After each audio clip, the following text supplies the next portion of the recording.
It's almost as bad as Jeff the other day. All right, so I'm going to talk about cyclic matroids. It's a class, well, you'll see as we go very quickly. So here's a question. What are the matroids with the property that every element's in a 2-circuit and a 2-element co-circuit? All right, so if I've got an element and it's got to be in a 2-circuit, it'll look like this. And the only other thing you can do is direct sum another U12, another U12, and another U12, and keep going. And that is the class of matroids where every element's in a 2-circuit and a 2 co-circuit. Right? Then you might ask the question, what if every element's in a 3-circuit and a 3-element co-circuit? All right? And Tuck gave us the answer for that in 1966, saying if M's a 3-connected matroid, it doesn't need to turn out to be 3-connected, but I'll stick with the original result. Then every element's in a 3-circuit or a 3 co-circuit, if and only if M is, if M is rank at least 3 and we're not a wheel or a whirl. Oh, we are a wheel or a whirl. Sorry, I was going to get the result that Tutt did state. So Tutt never stated that result. What he was interested in was chain theorems. And, okay, so how do I fix that, Rutger? How do I do that one?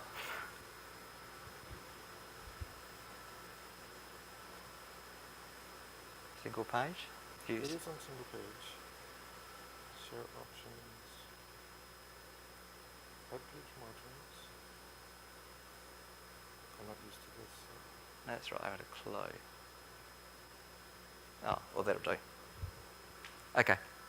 And so what Tutt was actually interested in was a chain theorem for 3 connectivity, and he wanted to know when if you delete or contract an element, do you maintain being 3 connected? And you do precisely if you're not a wheel or a whirl. All right, so if I'm for wheel or whirl, every element's in a 3-circuit. So if I contract an element, I've got an element in parallel, so I'm not 3 connected. If I delete an element, well, I'm also in a 3-element co-circuit, so that means I'm a series pair that's left. Right, so that's the result. So you could upgrade this and ask, now, what about every pair of elements in a 4-circuit or a 4 co-circuit? All right, and actually a student of Jeff's answered that in 2014.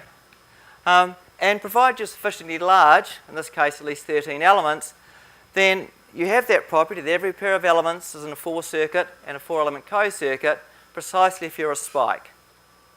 All right, so I've got the definition of a spike down there, but what is a spike? Well, here's a rank 4 spike. All right, when I add those last 2 elements, I've now gone up to rank 4, and then in some sense I'm going to freely add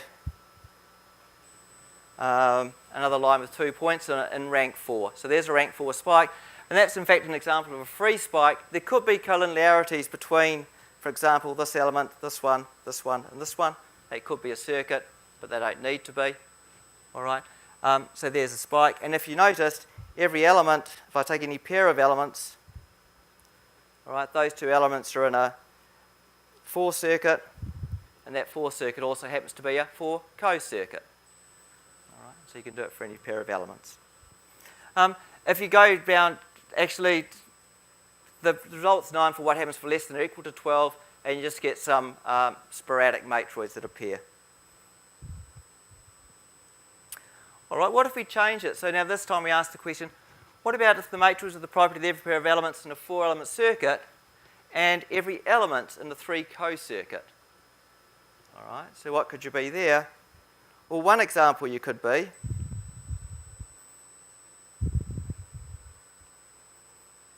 I can,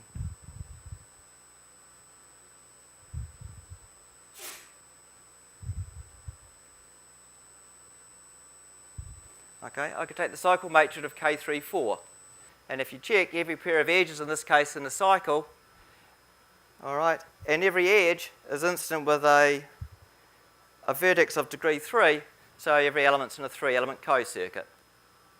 All right, so there's an example. Are they the only examples? And the answer turns out to be yes, provided you've got at least 9 elements. All right, so they're the only example where every pair of elements is in a 4-element circuit and every element is in a 3-element co-circuit. So they're the only matrix. And you can ask questions like that. So let's change it slightly this time. All right, and ask something a little bit slightly more general. What are the matroids with the property that every T element subset is in a 2T circuit and a 2T co-circuit? All right. So if T equals 1, then you just the direct sums of U1, 2. If T equals 2, that's asking the question every pair of elements in the 4 circuit and every pair of elements in the 4 co-circuit, and we know the answer to that. All right, that's Miller's result, and we're a spike. All right. And Nick Patel Rutger, that's Daejeon, Kevin Grace, and Jeff Whittle in 2019 looked at this question, and to provide you sufficiently large, and they didn't give a bound, I don't think, from memory for what sufficiently large is, every T element subset of M is in such a 2T circuit, a 2T co-circuit, if you get a generalization of a T spike. Now, it doesn't really matter, but it's a generalization of a T spike, and the definition's down there. You need the rank to be a certain size, and you have the property that you can partition the ground set into pairs, and such that any T pairs is in a 2T circuit and a 2T co-circuit. All right, so that's a result. So I'm going to change course now a little bit and do the main topic. Let's go back to Tutt's original result that says if you're 3 connected and you want every element in a 3 circuit and a 3 co-circuit, what are you? You're either a wheel or a whirl. But wheels and whirls have stronger property than that. They have the following property. There's a cyclic ordering, so I can order the elements of the matroid, of the wheel or the whirl, such that every 2 consecutive elements is in the 3 circuit and a 3 co-circuit. All right, so for example, if I did an example of a whirl, let's do a rank 4 one, or the rank 4 whirl.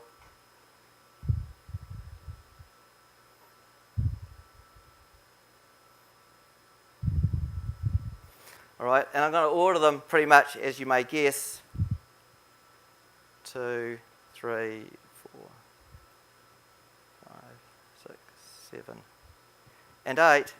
And if I take any 2 consecutive elements, then you're in a 3 circuit. So if I take these 2, for example, they're in a circuit 2, 3, 4. All right, they're all in a 3 element co-circuit, but in this case, I go back 1, and it's 2, 3, 1.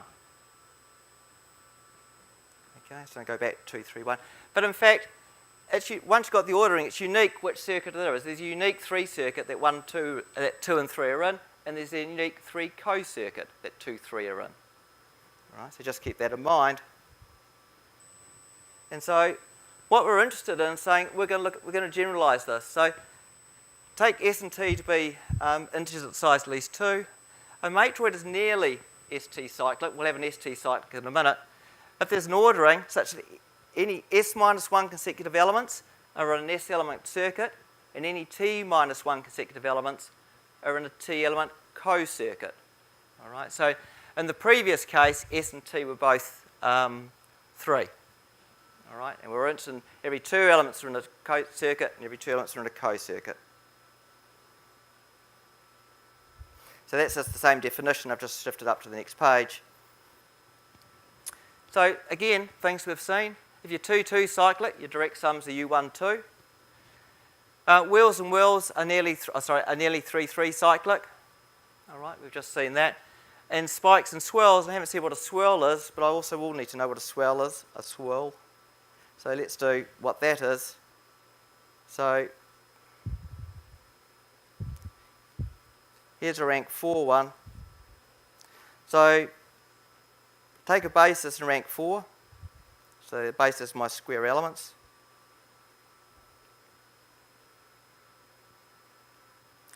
And from B1 to B2, I'm going to put 2 elements on the span of that line. I'll put 2 elements on the span of B2, B3, 2 elements on the span of B3 and B4, and 2 elements on the span of B1 and B4, and then I'm going to come along and delete my original basis. And try not to delete anything else. All right. And there's an example of what's called the free swirl. All right. So there could be extracurricularities, but in this case there's not. What you see is what you get, and that's the example of the rank 4 free swirl. Okay.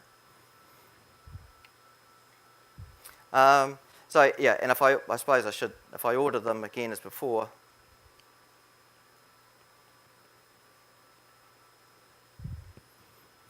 All right. So it's 4, cyclic. If I take any 3 elements, let's say I could take these 3, 1, 2, 3, then here's a circuit that contains a 4-element circuit containing 1, 2, and 3, and that also happens to be a 4-element co-circuit.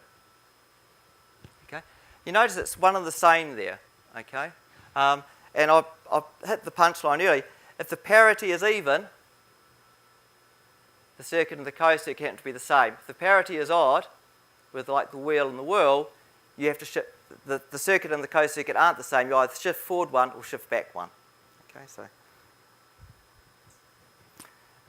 so this is a result with Nick, Daejeon, Tara, Fife, and myself in 2019, and we looked at this. And so I've got a nearly SS ordering. So this time S and T is still equal. I haven't changed S and T yet. We'll come to that shortly. And provided I'm sufficiently large, all right, N is even is the first thing. So these things don't occur if N is odd. You have to have an even number of elements. But that's just a little orthogonality condition, like a lot of the arguments of orthogonality. There's a unique S circuit and a unique S co-circuit containing, and that's S minus 1 elements. Right? Anything like me looking at subscripts, it always takes me a while to work out how many elements, but there's S minus 1 elements in that set. All right? So I'm going to, what is, that I can't tell what the time is, but, that's the time. Oh, yeah, okay. So if it's odd, I'll do, let's do 5, it's like bigger. I'll just do one of them. If it's odd and I pick 4 elements, 1, 2, 3, 4, there's a unique co-circuit containing those elements. I've got some cyclic ordering. There's a unique co-circuit containing 1, 2, 3, 4. It's up to ordering, let's say it's 1, 2, 3, 4, 5. That's the unique circuit. And the unique co-circuit, whoops, won't be that. It'll be this. I'll go back the other way. All right. So that's what happens with odd. If it's even, the circuit and the co-circuit's one and the same. Where are the other circuits and the co-circuits? You just move the green arc 2 along. And then just keep moving it 2 along, and that's where all the circuits are. And the co-circuits, you look at the blue arc and just shift it by 2. And that's where the co-circuits are. So let's say, given that uniqueness property, so a Matroids ST cyclic, if there's an ordering such that if I've got an S element set, either that or the next one along is an S circuit. If you've got if I've got a T element set, either a T element set or shift everything by 1 is a T element co-circuit. And the next 2 stars, these ones here, are just saying everything shifts by 2 and everything shifts by 2. Okay.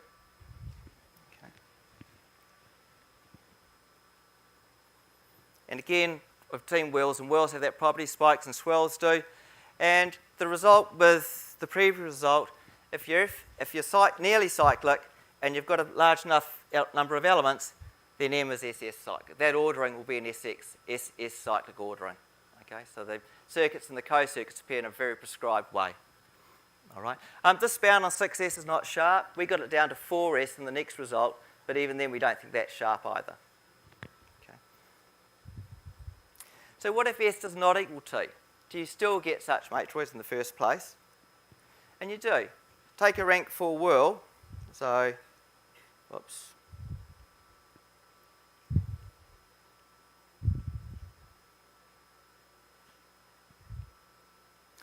And here I'll just take the free one, the rank 4. Oh, sorry, that's a swirl, not a whirl. Whoops, that was a mistake, wasn't it?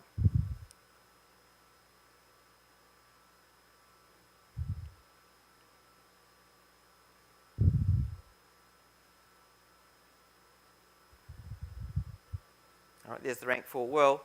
What I'm going to do, I'm going to truncate it. So I'm going to free add an element. Let's call that E, and then I'll contract E. And what do we get? So now I've got a rank 3 matroid. Looking like that. So now that's in rank 3.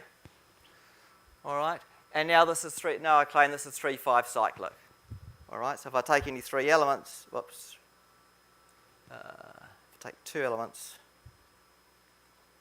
those two elements there. It's in a 3-element circuit, and it's also in a the 3-element circuit's obvious.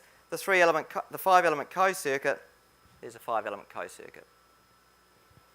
All right, so you can take any pair of consecutive elements, and that's what occurs. So these do arise, so you don't have to have S equal to T. And in general, if T is at least 3, and you're sufficiently large, provided your whirl is sufficiently big enough and I can do enough contractions, then I get a matroid that's 3T cyclic, just by repeating the truncation. All right, so here's a result with Nick, myself, and Jerry Toff, who finished his PhD with me last year. If you're large enough, so the condition here on T1 and T2 and N just means that you're large enough, then sigma is an ST cyclic ordering of M. All right, so if you go up to nearly ST cyclic ordering, then actually you've got an ST cyclic ordering, which means the co-circuits behave in a well-prescribed way.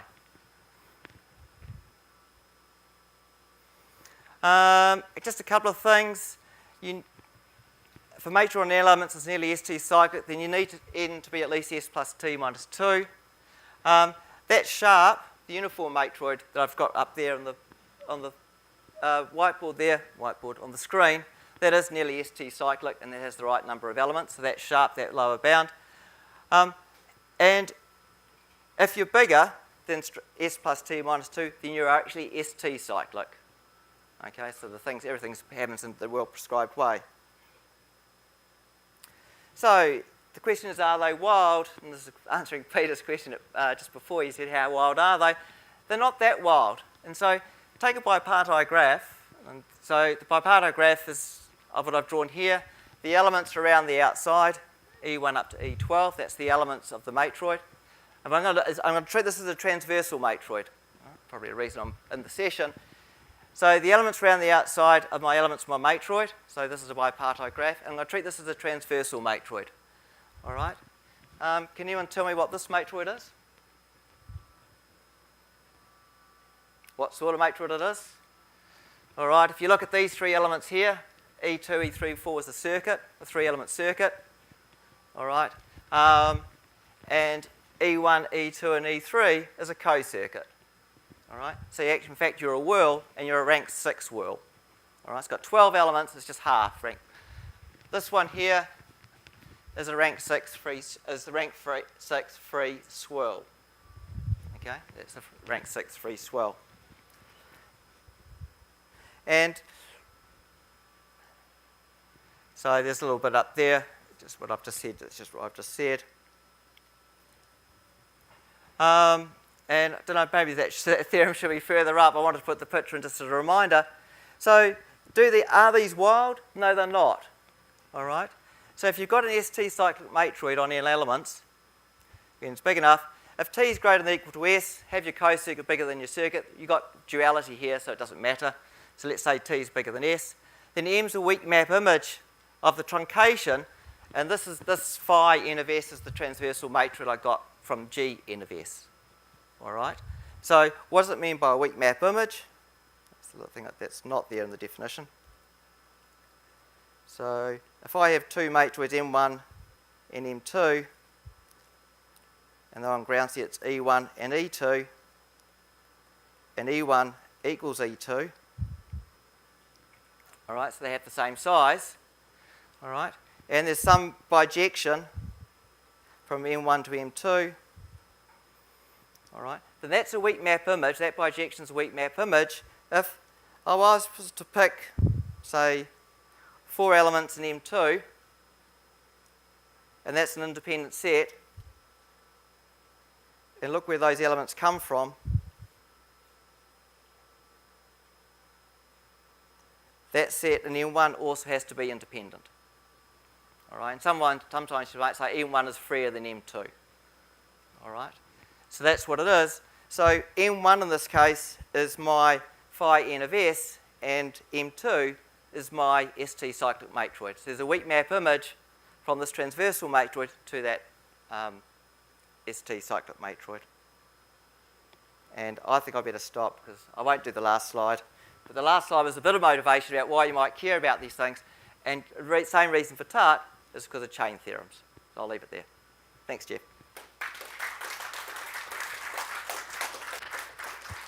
Thank you, Charles. We've got time for questions if anyone's got one.